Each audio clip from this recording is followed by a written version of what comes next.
Hello students, आज हम material science का टॉपिक फेज डायग्राम का लेक्चर नंबर 4 देखते हैं। लेक्चर नंबर 3 में हमने पढ़ा था कि जब प्योर मेटल लिक्विड से सॉलिड बनता है तब हमने उसका टाइम वर्सेस टेम्परेचर ग्राफ देखा था। और हमने क्या देखा था कि जब कोई प्योर मेटल का सॉलिडिफिकेशन होता है तो वो कांस्टेंट टेम्परेचर पे रहता है और उस कांस्टेंट टेम्परेचर को हमने बोला था पॉइंट ऑफ रेस्ट। ठीक है, आज हम बच्चों देखते हैं अपना topic solidification of alloy. Alloy means a mixture of 2 or more chemical element in which one is metal। ठीक है, आज हम देखते हैं बच्चों सॉलिडिफिकेशन ऑफ एलॉय। ठीक है, ये डायग्राम में यूज करूंगा इसलिए मैंने पहले बना दिया है। तो हम एग्जाम्पल के तौर पे लेके चलते हैं कि हमने दो मेटल यानी कि मेटल ए मेटल बी यानी कि हमने मेटल ए लिया एंड मेटल बी लिया। ठीक है, और हमने इन मेटल को इस तरह से लिया कि दोनों metal liquid state as well as solid state, यानी कि दोनों मेटल जब सॉलिड स्टेट में होंगे तब भी वो सोल्यूबल होंगे कंप्लीटली, और जब वो लिक्विड स्टेट में होंगे वो तब भी कंप्लीटली सोल्यूबल होंगे। इट मींस लिक्विड फेज और सॉलिड फेज में दोनों एक सिंगल फेज बनाएंगे। ठीक है, मैं लिख देता हूं, metal A is completely soluble in liquid as well as in solid state।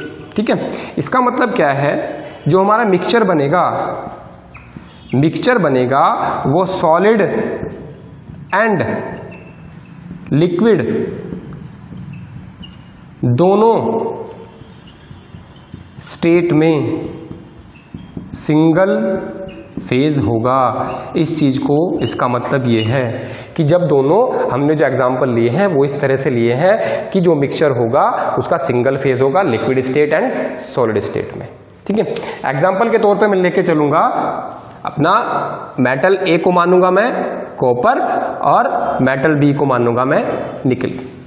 ठीक है, अब देखो इसी से भी क्वेश्चन बनता है बच्चों, इसी से भी क्वेश्चन बनता है कि जब दो मेटल आपस में liquid as well as solid state में एक दूसरे में कंप्लीटली सोल्यूबल होते हैं तो ऐसे सिस्टम को क्या कहते हैं, तो ऐसे सिस्टम को क्या कहते हैं वो मैं चीजों में बताऊंगा।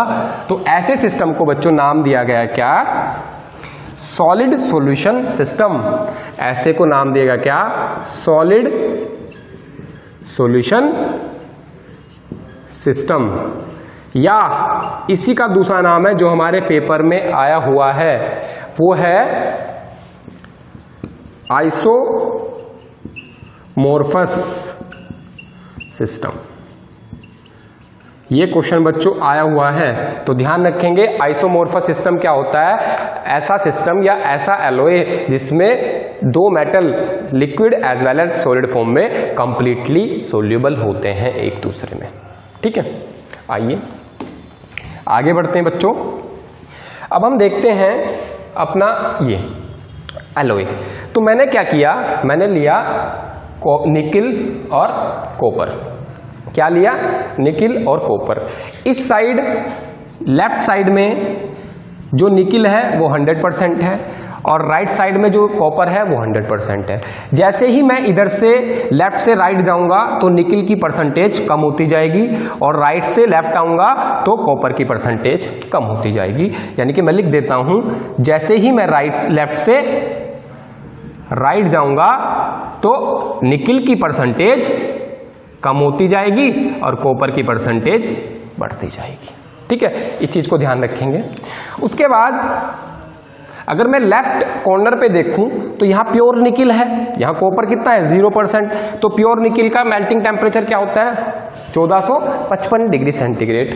और अगर मैं राइट साइड की बात करूं तो प्योर कॉपर का प्योर कॉपर मींस यहां पर निकिल होगा 0%, तो उसका मेल्टिंग टेम्परेचर होता है बच्चों 1085 डिग्री सेंटीग्रेड। ठीक है, अब मैंने क्या किया, दोनों को मिक्स किया, दोनों को मिक्स करूंगा तो इससे इधर जाता हूं, मान लेता हूं मैं यहां पे पहुंच गया हूं इस पॉइंट पे। ठीक है, इस पॉइंट पे पहुंचा तो निकिल मान लेता हूं 80% हमारा निकिल था और 20% कॉपर था।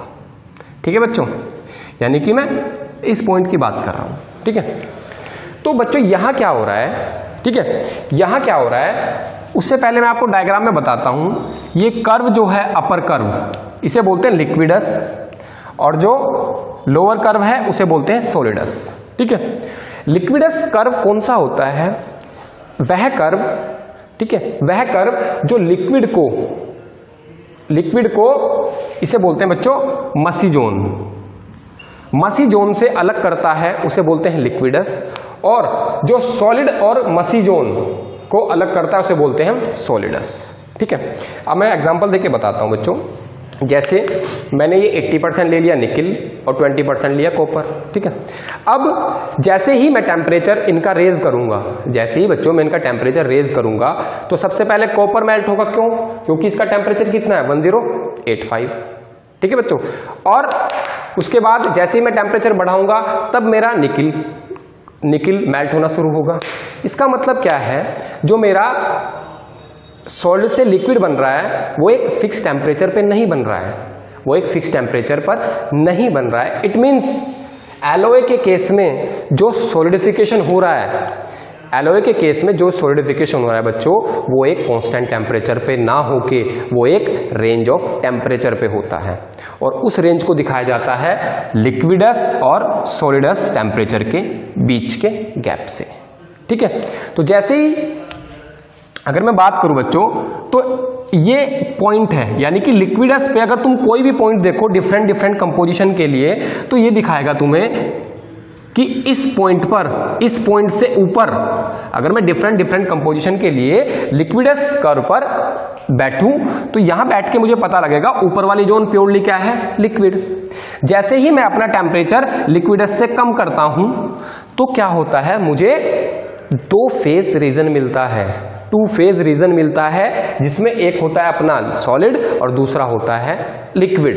यानी कि जैसे ही मैं यहां पे अगर मैं इस टेम्परेचर की बात करूं, इस सॉलिडस टेम्परेचर से नीचे जाऊंगा तो क्या होगा, मेरा कुछ पार्ट लिक्विड से सॉलिड बनना शुरू हो जाएगा, और जैसे ही मैं इस टेम्परेचर पे यानी कि इस सॉलिडस टेम्परेचर पे पहुंचूंगा तो मेरा जो लिक्विड है वो कंप्लीटली सॉलिड हो चुका होगा।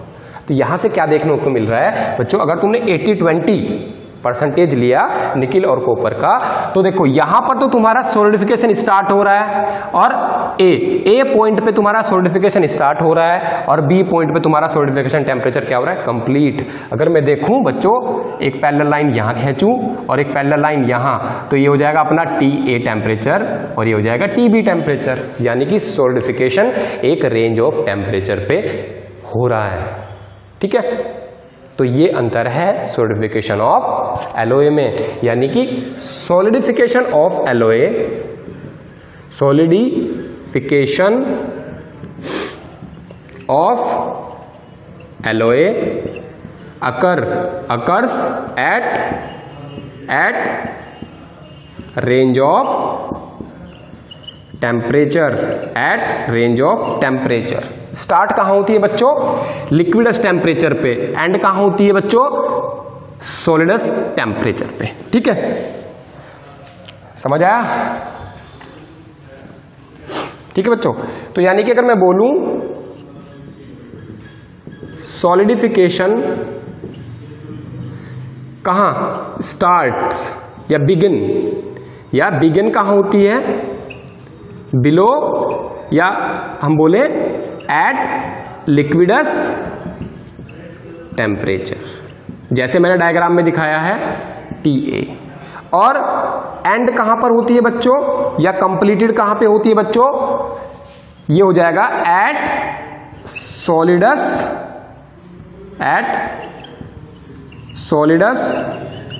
टेम्परेचर। क्लियर बच्चों, इसे मैंने दिखाया डायग्राम में TB। क्लियर। तो कहने का मतलब क्या है, जो अभी तक हमने पढ़ा है कि भैया जब भी हमारा कोई एलॉय सॉलिडिफाई होगा तो जो सॉलिडिफिकेशन होगा वो जनरली एक रेंज ऑफ टेम्परेचर पे होगा। ठीक है, यहां से हमें ये पॉइंट मिलता है अभी। ठीक है, उसके बाद मैं बात करता हूं। ठीक है, अगर मैं टेम्परेचर वर्सेस कंपोजिशन के बीच एक ग्राफ बनाऊं, ठीक है, तो यहां पे क्या देखेंगे बच्चों,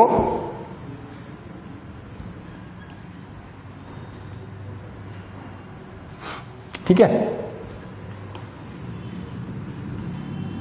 तो इस लिक्विडस लाइन से हमारा ऊपर का जो पोर्शन होगा वो कहलाएगा लिक्विड, और सॉलिडस लाइन से नीचे का जो पोर्शन होगा वो कहलाएगा सॉलिड, और जो बीच का पोर्शन होगा वो कहलाएगा बच्चों मसी जोन। मसी जोन का मतलब यहां पर हमारा जो सॉल्यूशन है वो पेस्ट फॉर्म में होगा। ठीक है, किसमें होगा, पेस्ट फॉर्म में, यानी कि ये होगा ना इसे सॉलिड बोल सकते हैं ना हम प्योरली से लिक्विड बोल सकते हैं, इसलिए हम सब कॉम्बिनेशन को नाम देंगे solid plus liquid, solid plus liquid. ठीक है बच्चों, अगर मैं बात करूं, ठीक है, अब मुझे पता लग गया सॉलिडिफिकेशन एट कांस्टेंट टेम्परेचर नहीं हो रही है, तो अगर मैं टेम्परेचर वर्सेस टाइम का ग्राफ बनाऊं बच्चों तो कैसा जाएगा। मान लेता हूं ये मेरा लिक्विड था, सबसे पहले लिक्विड क्या होगा, कूल होगा, यानी कि इसे बोलेंगे लिक्विड कूलिंग। क्या बोलेंगे बच्चों, लिक्विड कूलिंग। उसके बाद क्या होगा, मेरा सॉलिडिफिकेशन होगा। सॉलिडिफिकेशन होगा यानी कि लिक्विड से क्या बनेगा, सॉलिड। ठीक है, अब इस दौरान हमें पता है यहां पर टेम्परेचर वेरी करेगा, तो वो टेम्परेचर कैसे वेरी करेगा, इस तरह से, यानी कि इसे बोलते हैं हम सॉलिडिफिकेशन। ठीक है, और फिर मेरा क्या होगा, ये सॉलिड रूम टेम्परेचर तक जाएगा, तो इसे बोलेंगे हम सॉलिड कूलिंग। ठीक है बच्चों, ये मेरा है टेम्परेचर वर्सेस टाइम डायग्राम। ठीक है, अब हम और आगे डिस्कशन को लेके चलते हैं, और आगे अपने डिस्कशन को लेके चलते हैं। ठीक है,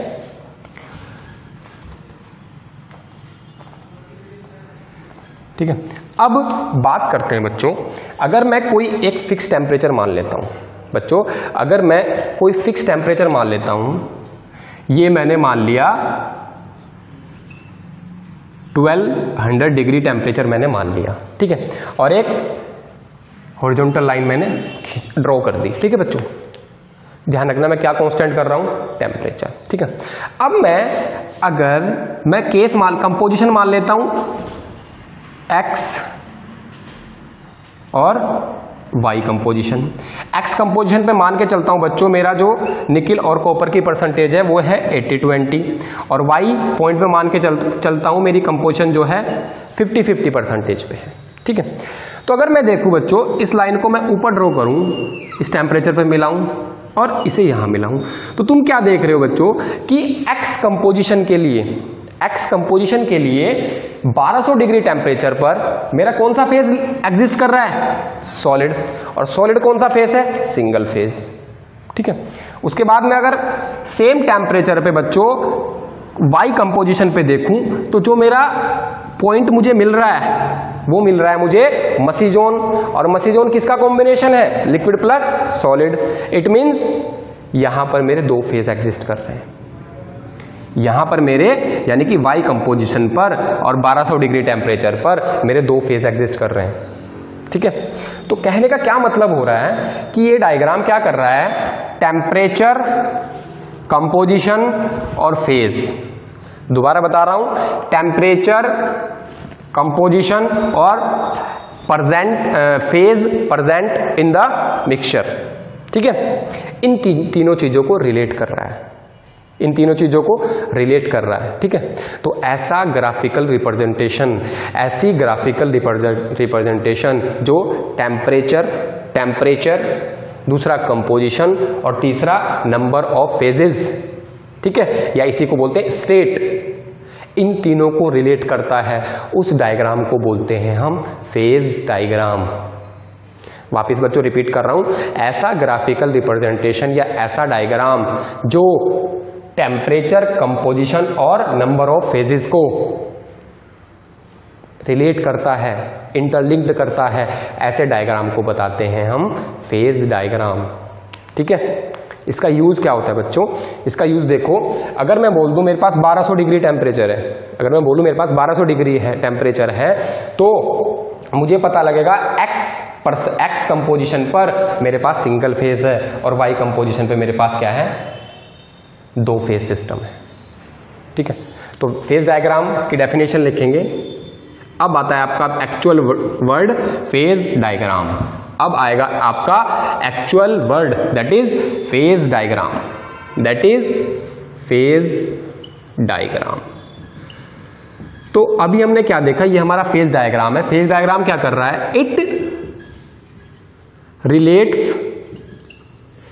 relates the temperature, composition and state of alloy। ठीक है, स्टेट alloy को बोलते हैं फेज। इन तीनों चीजों को रिलेट कर रहा है। ठीक है, क्योंकि आगे जाके हम देखेंगे जितने जो भी नंबर ऑफ फेजेस अगर चेंज होंगे तो हमारी मैकेनिकल और केमिकल प्रॉपर्टी चेंज होती जाती है। दैट्स वाई हमें एक पर्टिकुलर कंपोजिशन और टेम्परेचर पर नंबर ऑफ फेजेस की या स्टेट ऑफ एलॉय की स्टडी की जरूरत पड़ती है। ठीक है, इसे दूसरी डेफिनेशन में कैसे लिखेंगे, इसे दूसरी डेफिनेशन में लिखेंगे, it is used to find out the number of phases या state of alloy at particular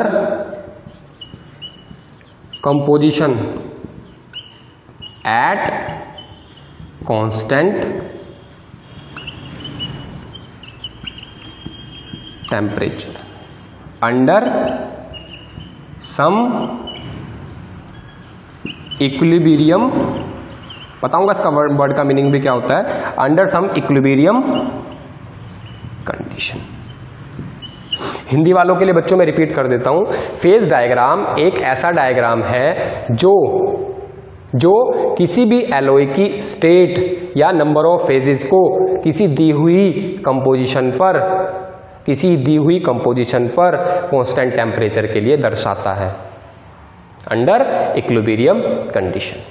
ठीक है, तो ये हमारा अभी प्रेजेंटली जो बना हुआ है ये हमारा फेज डायग्राम है। देख लो, मैं 1200 डिग्री टेम्परेचर ले रहा हूं तो एक्स और वाई कंपोजिशन पे मुझे फेजेस, नंबर ऑफ फेजेस का पता लग रहा है। ठीक है बच्चों, अब important point, very very very important point, एक तो इसकी डेफिनेशन जो मैंने लिखी है, फेज डायग्राम की डेफिनेशन वेरी वेरी इंपॉर्टेंट है बच्चों। मैंने तुम्हें बेसिक बिल्कुल जीरो लेवल से समझाया क्या होता है। इसी डायग्राम को, फेज डायग्राम को हम कहते हैं, दो नामों से जानते हैं बच्चों। फेज डायग्राम को हम दो नामों से जानते हैं। पहला नाम है कॉन्स्टिट्यूशनल डायग्राम, पहला नाम है बच्चों कॉन्स्टिट्यूशनल डायग्राम। कॉन्स्टिट्यूट का मतलब ये जिनकी ये एलिमेंट से मिलकर बना होता है। ठीक है, उसके बाद आता है इसका दूसरा नाम इक्विलिब्रियम। इसका दूसरा नाम आता है बच्चों इक्विलिब्रियम डायग्राम। ठीक है, इक्विलिब्रियम डायग्राम। इक्विलिब्रियम डायग्राम क्यों बोला इसमें, इक्विलिब्रियम डायग्राम इसलिए बोला कि जो सॉलिडिफिकेशन हो रहा है, हम मान के चलते हैं जो भी फेज चेंज होगा वो बहुत लंबे टाइम तक होता रहेगा, बहुत लंबे टाइम तक होता रहेगा। और आपने थर्मोडायनेमिक्स में पढ़ा होगा, जब भी कोई चीज बहुत ज्यादा देर तक, बहुत लॉन्ग टाइम तक होती है तो उसे हम क्या मान के चलते हैं, कांस्टेंट। यानी कि जो फेज चेंज होगा विद रिस्पेक्ट टू टेम्परेचर वो क्या होगा, एट कांस्टेंट टेम्परेचर पे होगा। यानी कि टेम्परेचर हमारा जो रहेगा वो जनरली कांस्टेंट रहेगा। ठीक है बच्चों, तो इक्विलिब्रियम डायग्राम का मतलब, इक्विलिब्रियम वर्ड का मतलब यहां पर ये है। ठीक है, very very important, number of time से क्वेश्चन पूछे गए हैं कि फेज डायग्राम का दूसरा नाम क्या है, कॉन्स्टिट्यूशनल डायग्राम, और एक और नाम क्या है इसका, इक्विलिब्रियम डायग्राम। ठीक है बच्चों,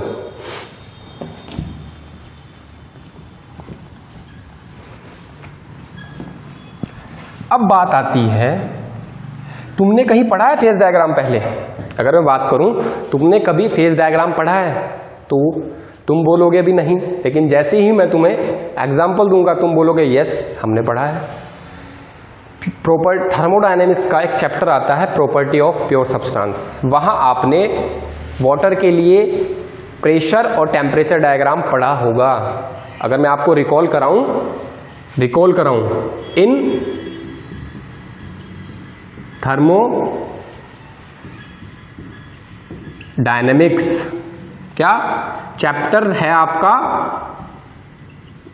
प्रॉपर्टी ऑफ प्योर सब्सटेंस। ठीक है, इसमें जब तुमने वाटर को एज अ प्योर सब्सटेंस माना, जब तुमने वाटर को प्योर सब्सटेंस माना और प्रेशर वर्सेस टेम्परेचर, यानी कि प्रेशर वर्सेस टेम्परेचर, आप जब आपने ये ग्राफ बनाया तो कैसा बना था?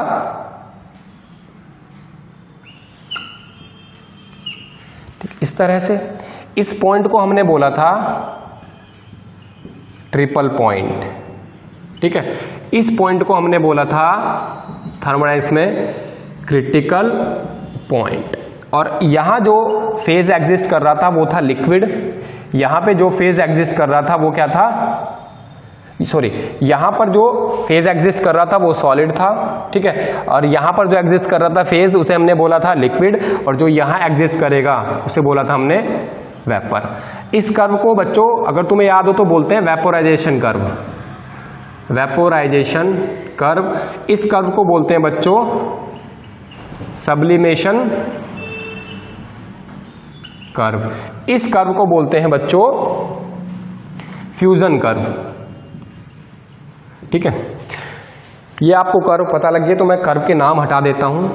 ठीक है, अब देखो जरा, अगर मैं यहां पर प्रेशर कांस्टेंट कर दूं, ध्यान से देखेंगे, अगर मैं यहां पर कोई भी प्रेशर कांस्टेंट कर दूं, ठीक है, प्रेशर कांस्टेंट कर दूं और एक टेम्परेचर ये माना मैंने x, एक टेम्परेचर माना मैंने y और एक माना मैंने z। ठीक है, तीन टेम्परेचर मैंने मान लिया बच्चों x, y और z, और प्रेशर क्या माना मैंने? P1 constant. ठीक है, तो इस कांस्टेंट प्रेशर पे देखो तुम बच्चों, अलग अलग टेम्परेचर के लिए, अलग अलग टेम्परेचर मतलब temperature x, temperature y, temperature z के लिए अलग अलग फेज एग्जिस्ट कर रहे हैं। कैसे? अगर मैं x P1 प्रेशर पर, P1 कांस्टेंट प्रेशर पर x टेम्परेचर के लिए देखूं तो कौन सा फेज एग्जिस्ट कर रहा है बच्चों? सॉलिड। अगर मैं y के लिए देखूं बच्चों तो कौन सा फेज एग्जिस्ट कर रहा है? लिक्विड। अगर मैं z के लिए देखूं बच्चों तो कौन सा फेज एग्जिस्ट कर रहा है? वेपर। इट मीन्स ये भी हमारा फेज डायग्राम है जो प्रेशर, टेम्परेचर और लिक्विड, सॉरी, प्रेशर, टेम्परेचर और नंबर ऑफ फेजेस या स्टेट ऑफ मैटर के बीच रिलेशन दिखा रहा है। तो ये भी हमारा फेज डायग्राम है, लेकिन ये बना किस किस के बीच है? Pressure, temperature of and number of phases present in the element. ठीक है, तो ये भी आपने फेज डायग्राम पढ़ा है। ठीक है, तो मैं आपको बता देता हूं इससे डायग्राम से क्वेश्चन कैसे बन सकते हैं आपके थर्मोडायनेमिक्स में। अगर आप देखना चाहो तो कैसे बन सकते हैं, सबसे पहले तो हम याद रखेंगे ट्रिपल पॉइंट और क्रिटिकल पॉइंट। ठीक है, पीटी डायग्राम पर, प्रेशर टेम्परेचर डायग्राम पर, मैं इस पे चलो जितना डिस्कशन हो गया बच्चों तो थोड़े से पॉइंट बता देता हूं। पीटी डायग्राम पर दोनों, that is triple point and critical point, दोनों क्या होते हैं? पॉइंट होते हैं। क्या होते हैं? पॉइंट। अगर आपको याद हो बच्चों, पीवी डायग्राम पे ये ट्रिपल पॉइंट ना होके लाइन होता है, ध्यान रखेंगे, इसलिए हमसे क्वेश्चन पूछते हैं। दूसरा पॉइंट, अगर मैं ये लाइन को हटाऊं, ठीक है बच्चों, अगर मैं इस डायग्राम को और थोड़ा दिखाऊं तो आपको यहां से कैसे क्वेश्चन बनते हैं। ये क्या है? Triple point. तो इस पे आने वाला टेम्परेचर क्या कहलाएगा बच्चों? ट्रिपल पॉइंट टेम्परेचर, और triple point temperature direct question में पूछा जाता है, क्या होता है आपका 0.01 डिग्री सेंटीग्रेड या 273.16 केल्विन। ये डायरेक्ट क्वेश्चन पूछा जाता है ट्रिपल पॉइंट क्या होता है, ठीक है। उसके बाद ट्रिपल पॉइंट प्रेशर कितना होता है बच्चों, अगर मैं बोलूं triple point T, triple point pressure होता है बच्चों 611 पास्कल, ठीक है। अभी तक 611 पास्कल पूछा गया था, लेकिन आने वाले चांसेस में इस प्रेशर को वो मरकरी की कॉलम की हाइट की फॉर्म में पूछ सकता है। तो जब आप इसे कन्वर्ट करोगे ये आएगा 4.53 mm ऑफ Hg। मैं वापस से लिख दे रहा हूं, जब आप इस ट्रिपल पॉइंट प्रेशर को जो कि हमारा है 611 पास्कल, जब इसे कन्वर्ट करोगे बच्चों तो हमारा आएगा जो प्रेशर आएगा वो 4.3 mm ऑफ Hg। ये मेरे हिसाब से अभी तक ये प्रेशर पूछा गया है, तो ये भी क्वेश्चन बनने के पूरे चांसेस हैं, ठीक है। अब जब हमने ट्रिपल पॉइंट पढ़ लिया बच्चों, तो क्यों ना हम क्रिटिकल पॉइंट भी पढ़ ही लें, इससे तुम्हारा रिवीजन हो जाएगा। तो क्रिटिकल पॉइंट की बात करूं तो क्रिटिकल टेम्परेचर कितना होता है, क्रिटिकल टेम्परेचर होता है 374 डिग्री सेंटीग्रेड, समथिंग होता है, आप छोड़ दो भी, ठीक है। और क्रिटिकल प्रेशर कितना होता है बच्चों, PCR, ये होता है 221.12 बार। इस चीज का ध्यान रखेंगे, ठीक है। तो अभी तक हमने इस टॉपिक में यहाँ इस बोर्ड पे जो लिखा है उससे क्या सीखने को मिला है कि भाई पीटी डायग्राम जो है, वाटर के लिए जो पीटी डायग्राम बनता है वो क्या है बच्चों, एक फेज डायग्राम है जो प्रेशर, टेम्परेचर और नंबर ऑफ फेजेस के बीच एक रिलेशन बनाता है, ठीक है। दूसरी चीज यहाँ पर ट्रिपल और क्रिटिकल, ट्रिपल पॉइंट और क्रिटिकल पॉइंट दोनों क्या होते हैं, पॉइंट होते हैं, जबकि पीवी डायग्राम पर ट्रिपल पॉइंट ना होके लाइन होती है, ठीक है, 2 पॉइंट। तीसरा पॉइंट बच्चों इस पे ट्रिपल पॉइंट प्रेशर और टेम्परेचर कितना होता है। चौथा पॉइंट क्रिटिकल पॉइंट पर प्रेशर और टेम्परेचर कितना होता है। ये आपको पेपर में देखने को 100% चांस है कि जो मैंने बताया इनसे थर्मोडायनेमिक्स में एक क्वेश्चन फंस सकता है, 110% चांस बता रहा हूं आपको, ठीक है। तो याद रखेंगे पीटी डायग्राम में एक एग्जांपल है फेज डायग्राम का, ठीक है। अब हम बात करते हैं बच्चों, हमने फेज डायग्राम पढ़ा क्या होता है, ठीक है। अब वापिस अपने मटेरियल साइंस वाले पॉइंट पे आते हैं। हमने पढ़ा बच्चों फेज डायग्राम क्या होता है, ठीक है। Pressure phase diagram material science के रिस्पेक्ट में क्या होता है, जो टेम्परेचर, कंपोजिशन और मटेरियल की स्टेट के बारे में हमें बताता है या रिलेट करता है तीनों को, उसे बोलते हैं फेज डायग्राम, ठीक है। इसके दो नाम भी हैं, कॉन्स्टिट्यूशनल डायग्राम और इक्विलिब्रियम डायग्राम। अब हमें क्यों जरूरत पड़ी इसे पढ़ने की, क्या जरूरत थी इसे पढ़ने की, क्या जरूरत थी, ठीक है। बहुत सारे पॉइंट है, लेकिन मैं तुम्हें एक पॉइंट बताऊंगा जो तुम समझ सकते हो इस लेवल पे, ठीक है, ठीक है। तो वाई, क्यों, वाई, क्यों फेज डायग्राम, फेज डायग्राम क्यों पढ़ा हमने, ठीक है। तो फेज डायग्राम का जो मेन यूज है वो क्या है, जब भी दो मेटल को या दो केमिकल एलिमेंट को, जिसमें से कम एक मेटल हो, को मिक्स किया जाता है, ठीक है। तो उन दोनों को मिक्स करने के बाद, अलग अलग कंपोजिशन में मिक्स करने के बाद फेज डायग्राम से हमें पता लगता है कि किस कंपोजिशन पर हमारा मेल्टिंग पॉइंट मिनिमम मिलेगा।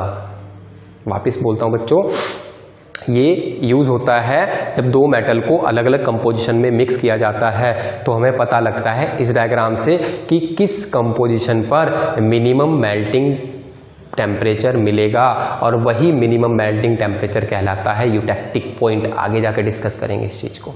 यानी कि कहने की क्या बात है, दिस डायग्राम, अभी एग्जांपल दूंगा बच्चों, डोंट वरी, रटने की जरूरत नहीं पड़ेगी, सारे कॉन्सेप्ट दूंगा यहां पे।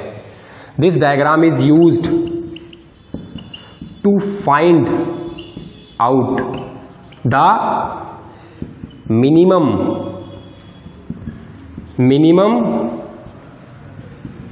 Melting point of an alloy. Minimum melting point को अंडरलाइन करेंगे। ठीक है, हो गया। एग्जाम्पल देता हूं बच्चों इस चीज का, एग्जाम्पल देता हूं आपको। ठीक है, हमने क्या लिया, सोल्डरिंग पढ़ा होगा आपने। सोल्डरिंग क्या है, एक फ्यूजन प्रोसेस है। अगर आपने वेल्डिंग पढ़ा हो तो सोल्डरिंग और ब्रेजिंग पढ़ा होगा। सोल्डरिंग की बात करें, सोल्डरिंग क्या है, ठीक है, एक जॉइनिंग प्रोसेस है जिसमें दो सिमिलर या डिसिमिलर मटेरियल को जोड़ा जाता है। ठीक है, अब आपने सुना होगा सोल्डरिंग प्रोसेस में सोल्डर यूज होता है। ठीक है, क्या होता है, सोल्डर यूज होता है। और सोल्डर किसका बना होता है बच्चों, लेड एंड टिन एलॉय का। यानी कि अगर मैं बोलूं सोल्डरिंग प्रोसेस में जो सोल्डर होता है, सोल्डरिंग प्रोसेस में जो सोल्डर होता है किसका बना होता है, लेड एंड टिन। तो मैं वही मान लेता हूं, पीबी मैंने माना लेड है और टिन माना मैंने एसएन है। ठीक है, अब आपको पता है क्वेश्चन ये भी आता है, सोल्डरिंग जनरली कहाँ यूज होती है। सोल्डरिंग जनरली इलेक्ट्रॉनिक इंडस्ट्री में यूज होती है। ठीक है, तो भैया अगर मैं बात करूं पीबी, इसका टेम्परेचर होता है 232 डिग्री सेंटीग्रेड और टिन का टेम्परेचर होता है बच्चों 3 to 8 डिग्री सेंटीग्रेड। ठीक है, तो अगर मैं सोल्डर को लेड एंड टिन का ना बना के मैं प्योरली लेड का बना लूं तो मेल्टिंग पॉइंट कितना है बच्चों, 232। यानी कि अगर मुझे ये मेरे इलेक्ट्रॉनिक दो कंपोनेंट हैं, इन्हें मुझे जोड़ना है, अगर मैं प्योरली लेड यूज करूंगा तो 232 से ये चीजों की पिघलने के या इनकी प्रॉपर्टी चेंज होने के चांसेस रहेंगे। ठीक है, अगर मैं प्योरली टिन यूज करूं तब भी यही केस रहेगा। तो क्या किया गया, फेज डायग्राम की हेल्प ली गई। क्या किया गया, फेज डायग्राम की हेल्प ली गई और उस हेल्प से इन दोनों का एक एलॉय बनाया गया जिसने हमें मिनिमम मेल्टिंग टेम्परेचर दिया। क्या दिया, मिनिमम मेल्टिंग टेम्परेचर। तो यानी कि फेज डायग्राम ने बोला कि भाई तुम इन दोनों को पीबी प्लस टिन का क्या बनाओ, एलॉय बनाओ। ठीक है, और जो कंपोजिशन रखो वो रखो 67 तो टिन रखोगे आप और 63 तो रखोगे आप टिन और 37% रखोगे आप लेड। तो इसका जो मेल्टिंग पॉइंट आएगा बच्चों, मेल्टिंग पॉइंट आएगा वो आएगा 183 डिग्री सेंटीग्रेड। अब हमारा काम चल जाएगा। अब हम इसे as a solder electronic industry में यूज कर सकते हैं। ठीक है, तो कहने की क्या बात है कि फेज डायग्राम ने हमें बताया था कि जब हमारा सोल्डर होगा उस सोल्डर को हम लेड और टिन से के मिक्सचर से बनाएंगे और जो मिक्सचर हमें क्या देगा, मिनिमम मेल्टिंग पॉइंट देगा, दैट इज 183 डिग्री सेंटीग्रेड। ठीक है, समझ आया फेज डायग्राम की एप्लीकेशन क्या होती है। ठीक है, बाकी फेज डायग्राम की दूसरी एप्लीकेशन होती है जोन रिफाइनिंग में, जो कि केमिकल इंडस्ट्री में यूज होती है। बेसिकली हम इस पे ही लिमिटेड रहेंगे क्योंकि इससे हमें एज ए एग्जांपल समझने में हेल्प मिलती है। ठीक है, चलो जब हमने सोल्डर पढ़ा बच्चों तो तुम्हें 2-3 टर्म और बता देता हूं। ठीक है, 3 वर्ड मिलेंगे आपको, सोल्डरिंग या सॉफ्ट। नोट में लिखेंगे बच्चों, क्योंकि बहुत बच्चे इस चीज में कंफ्यूज होते हैं वेल्डिंग में कि भाई ये सोल्डरिंग है, सॉफ्ट सोल्डरिंग क्या होती है, हार्ड सोल्डरिंग क्या होती है, सिल्वर सोल्डरिंग क्या होती है, सबका बताऊंगा बच्चों धीरे धीरे। तो अगर मैं बोलूं सोल्डरिंग या सॉफ्ट सोल्डरिंग, अगर मैं बोलूं सोल्डरिंग या सॉफ्ट सोल्डरिंग तो इसका मतलब कि जो फिलर मटेरियल होगा उसका टेम्परेचर, फिलर मटेरियल का टेम्परेचर 450 डिग्री से नीचे होगा। और जनरली फिलर मटेरियल हम यूज करते हैं लेड एंड टिन एलॉय, याद रखेंगे इस चीज को। ठीक है, lead and tin alloy, clear. अगर मैं बात करूं लेड और टिन में कुछ और भी ऐड करते हैं जैसे बिस्मथ, याद रखेंगे इस चीज को।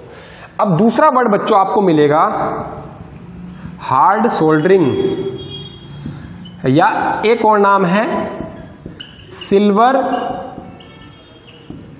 सोल्डरिंग या बच्चों एक और नाम है ब्रेजिंग, या एक और नाम है ब्रेजिंग। ये तीनों नाम एक ही हैं, ध्यान रखेंगे। हार्ड सोल्डरिंग, सिल्वर सोल्डरिंग और ब्रेजिंग तीनों नाम एक ही हैं, ठीक है। और इसमें क्या होता है, ये भी क्या है, एक जॉइनिंग प्रोसेस है, वेल्डिंग में पढ़ते हैं। इसमें जो फिलर मटेरियल होता है, फिलर मटेरियल जो होता है वो ब्रास होता है बच्चों। क्या होता है, ब्रास। याद रखेंगे, इससे ब्रेजिंग से क्या बनेगा, ब्रास। और ब्रास का दूसरा नाम है स्पेल्टर, ठीक है। क्वेश्चन आता है ब्रेजिंग में फिलर मटेरियल किसका बना होता है, तो ब्रास आपको ऑप्शन नहीं मिलेगा, क्या मिलेगा, स्पेल्टर। और कभी कभी पूछता है स्पेल्टर क्या होता है, भाई स्पेल्टर ब्रास होता है, और ब्रास किसका एलॉय होता है, कॉपर का, यानी कि ये होता है कॉपर प्लस जिंक। ध्यान रखेंगे इस चीज का, ठीक है। इस चीज पे बच्चे बहुत बार गलतियां करते हैं, ठीक है, तो इस चीज का ध्यान रखेंगे। ये मैंने नोट था, क्योंकि टॉपिक डिस्कस किया तो हो गया। इससे भी पूरे क्वेश्चन बनने के चांसेस रहते हैं, वेरी वेरी इंपॉर्टेंट। ये भी क्वेश्चन बनता है, सॉफ्ट सोल्डरिंग में कौन सा फिलर मटेरियल यूज होता है, उसका टेम्परेचर क्या रहता है, ठीक है, और एग्जाम्पल, वेरी वेरी इंपॉर्टेंट। उसके बाद हार्ड सोल्डरिंग, सिल्वर सोल्डरिंग और ब्रेजिंग में फिलर मटेरियल क्या होता है, ब्रास। और इसका टेम्परेचर जनरली, जो फिलर मटेरियल का टेम्परेचर जनरली क्या रहता है, 450 डिग्री से ज्यादा, ठीक है। Very very very important point, ठीक है। तो आज मैं कंक्लूड कर देता हूं, हमने क्या क्या पढ़ा। आज मैं कंक्लूड कर देता हूं, हमने क्या क्या पढ़ा, ठीक है। सबसे पहले बच्चों हमने फेज डायग्राम पढ़ा, क्या होता है, ठीक है। और जब भी कोई सॉलिड, जब भी कोई एलॉय सोलिडिफाई होता है तो जनरली सोलिडिफिकेशन एक रेंज ऑफ टेम्परेचर पे होती है, एक पॉइंट। दूसरा पॉइंट हमने पढ़ा आइसोमोर्फस क्या होता है।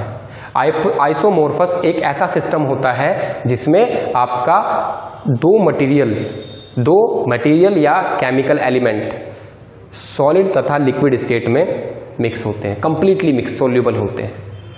तीसरा पॉइंट हमने पढ़ा, ठीक है। इस सिस्टम को एक और नाम दिया जाता है, क्या बोलते हैं इसे, solid solution system. 3 point side. उसके बाद आते हैं बच्चों फेज डायग्राम क्या होता है। फेज डायग्राम के बारे में हमने पढ़ा कि फेज डायग्राम एक ग्राफिकल रिप्रेजेंटेशन है जिसमें हम क्या करते हैं, कांस्टेंट टेम्परेचर पर कंपोजिशन के साथ, कंपोजिशन को वेरी करके देखते हैं, और उस कंपोजिशन वेरिएशन के साथ हम देखते हैं कि हमारा कितने फेजेस या स्टेट ऑफ एलॉय क्या है, ठीक है। उसके बाद बच्चों पॉइंट आता है फेज डायग्राम का दूसरा नाम क्या है, 2 नाम है बच्चों, इक्विलिब्रियम डायग्राम और कॉन्स्टिट्यूशनल डायग्राम, ठीक है। फिर मैंने एग्जांपल बताया, तुम्हें थर्मोडायनेमिक्स में पढ़ा है पीटी डायग्राम, आपका क्या है, फेज डायग्राम, जो आप प्योर सब्सटेंस में वाटर के लिए पढ़ते हो, ठीक है। नेक्स्ट पॉइंट आता है बच्चों क्यों हम पढ़ते हैं फेज डायग्राम को। तो फेज डायग्राम का जो हेल्प मिलती है वो किसी भी एलॉय का मिनिमम मेल्टिंग पॉइंट टेम्परेचर निकालने में हेल्प करता है, और इसी मिनिमम मेल्टिंग पॉइंट टेम्परेचर को नाम दिया जाता है यूटेक्टिक पॉइंट। मैं आगे जाके तुम्हें इससे और अच्छे से पढ़ाऊंगा, ठीक है। आज के लिए इतना ही इस लेक्चर में। Thank you very much.